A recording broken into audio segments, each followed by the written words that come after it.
A few weeks ago, Chevy has announced its 2021 Tahoe and Suburban and Yukon XL lineup.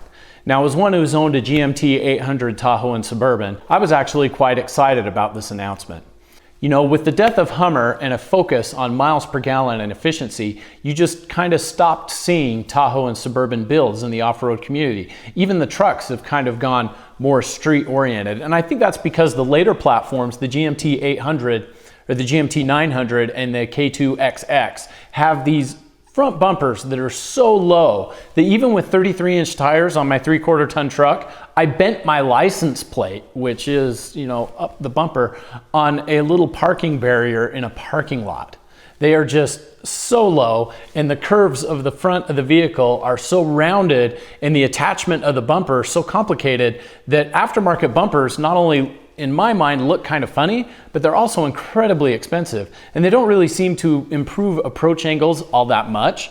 And so you have these guys that jack these vehicles, which are already tall, 8 to 10 inches to fit 35-inch tires on it, and your center of gravity is off, and it's really complicated, and it's hard to do. It's not easy. And so the off-road and the overland community have moved more smaller to the 4Runner and the Jeep.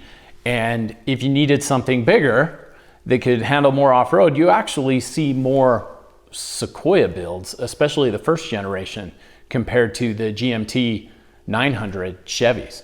So I'm excited that Chevy now has decided to add an off-road trim to the new 2021 Suburban, Tahoe, and Yukon. This off-road trim seems to be more than just slapping a decal on the back and saying, hey, we got all-terrain tires and 20-inch rims. No, this actually looks like a legitimate package.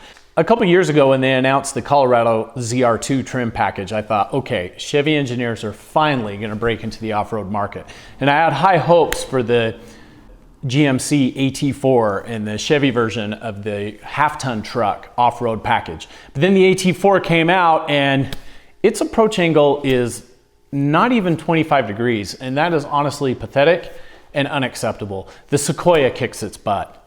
And in any trim level, the Platinum Sequoia kicks its butt, and a number of other vehicles beat it. It's just not, Chevy just doesn't get it. I mean, the Z71 version of the Colorado, I don't even think it has a 20-degree approach angle. They just don't seem to get it. And yet we get this new 2021 Tahoe, Suburban, and Yukon, and the engineers added the air suspension to it.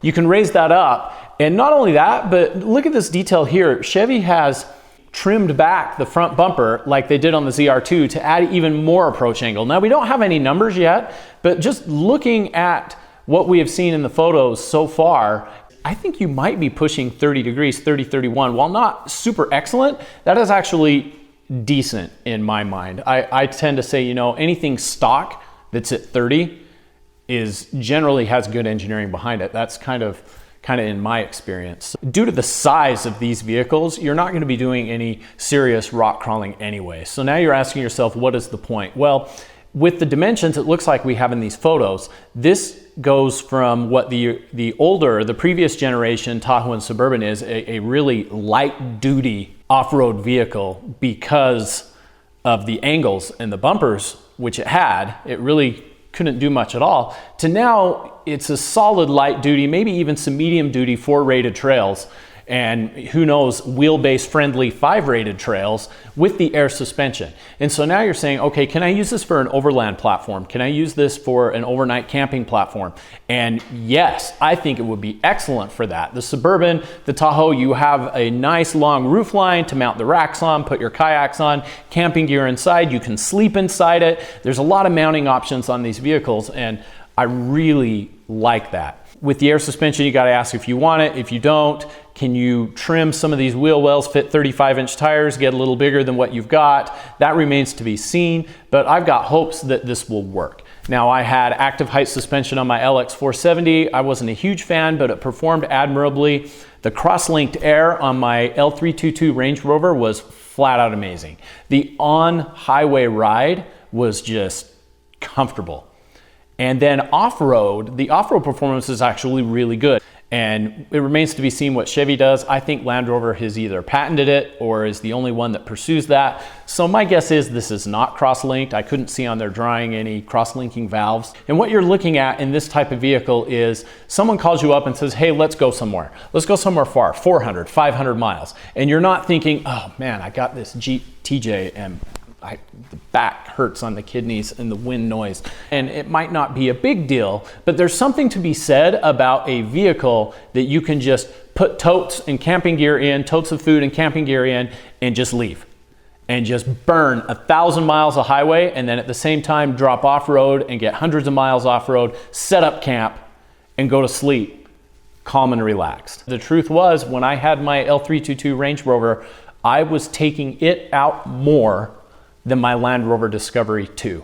Not because the Range Rover was better off-road than the Discovery 2, not even close, but because the Range Rover was good enough, yet extremely comfortable. And so I would just go, go, go. And to me, that's more important. If you're going, and you might not have the most capable gear, but you're going, that's a bonus. If you have awesome capable gear, but something is holding you back, either discomfort, gas economy, maintenance, whatever, then maybe you need to rethink it. So in that case, I think this new Tahoe Yukon setup can work quite well. One of the big changes on the 2021 variant is GM has replaced the solid axle and shoved in an independent rear. And we mentioned that and they go, well, we did this because we can add more load space in the rear, fold flat ceilings. The packaging is better because you don't have the linkage arms holding up the axle. You can actually drop the tub down. You get better rear comfort, things like that. And then you have these people that go to the auto shows and they have their cameras and their GoPros and they're saying, hey, let's look at the rear suspension. And they put their camera in there and all you see is the fender liner of the wheel well. But no one really looked at that rear suspension. And I was able to grab a couple screen grabs as well as some photos of the test mule to actually look at it. Now, is an independent rear a deal breaker for me? Well, for me, it's not for this particular vehicle. Maybe if it was my hardcore off-road vehicle, sure. But as a camping vehicle that's gonna get me in the hills to a secluded campsite, carry some kayaks on the back, and a buttload of kids, an independent rear is not a deal breaker, especially after looking at my cousin's Sequoia, his late model Sequoia, and that independent rear is actually heavy duty, it looks solid, and you can still tow behind it, and then you gain the benefits of the comfort. And wheeling my Range Rover with the independent rear, it was never a big deal. It was a big deal on paper. You get on the forums and I say, yeah, my vehicle has a independent front suspension and an independent rear suspension. It sucks. And everyone says, yeah, it's bad. You should have had a Defender. You should have bought a Wrangler.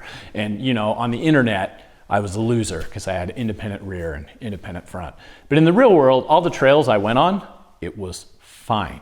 Not only was it fine, but it was comfortable, especially on washboards. It didn't even hurt me at all. So it's not a deal breaker with the independent rear. But what I don't like on this 2021 version is notice on the lower control arms how they dip down, I think for the mounts of the shock or the air strut. And it reduces ground clearance there. And I don't know why they did this. I was driving one day thinking about this and a Lincoln Navigator pulled in front of me. And the Ford engineers did the same thing. It was almost like there was a bracket and the control arms were just flat, like this far off the ground. It was ridiculous. And I'm thinking, are other vehicles like that? I didn't remember that on the Sequoia. So I called my cousin up and said, hey, send me photos of the rear axle of the Sequoia. He sends them to me. And notice Toyota kept them high. Notice my Range Rover, they kept those control arms high to maximize ground clearance. And I don't get why Chevy and Ford decide to lower them down. I don't know if there's an engineering reason. I think it might just be economy. So for me, the deal breaker is not independent rear, it's, am I gonna get caught up on this? And that's something you might wanna consider. All right, so they had to increase the wheelbase by 2 inches to fit the 10-speed transmission. Now, is that good or bad? Normally, I'm one who likes a shorter wheelbase, somewhere between 96 and 102, 106. 102, 104, that's about where I like to be. So now we're really stretching this wheelbase out. Is that a deal breaker too? I kind of went back and forth on this. But then I thought about the last time I was looking at purchasing a vehicle, I was actually considering a late model Sequoia like my cousin. And the reason for that is I have a 26-foot travel trailer And I didn't want a Suburban with its massive wheelbase, which would be really great for towing, but not so much off-road. I was looking at the GMT 900 platform Tahoe and looked at its wheelbase, and it was actually too short for the weight and the size of the travel trailer I have. But the Sequoia was actually right where I wanted it to be. A good balance between trail width and wheelbase for towing stability. So the new Tahoe now is 2 inches shorter wheelbase than the Sequoia, but it's overall 5 inches longer. So you got a little bit of an overhang here you might have to worry about, but now the Tahoe, just that 2 inches, honestly, kind of makes the Tahoe more in competition with the Sequoia, which is actually on a dated chassis, but for, you know, an off-roader or overlander, it's a dated but solid and well-proven chassis. The new 2021 Tahoe not only has all of the new bells and whistles, but now it kind of is a little more comfortable with the Sequoia as far as wheelbase, towing stability, and trail. You have that to consider there. I like how Chevy is trying to make a little more difference between the trim patterns. I really like the Denali interior. There's no way I can afford it, but I really like how the Denali covers up the touch screen. I don't like these nice, beautiful dashboards, and then it's like they took an iPad and stuck it with two-sided tape right there on the dash. I don't like that look. I like how the Denali kind of covers that up.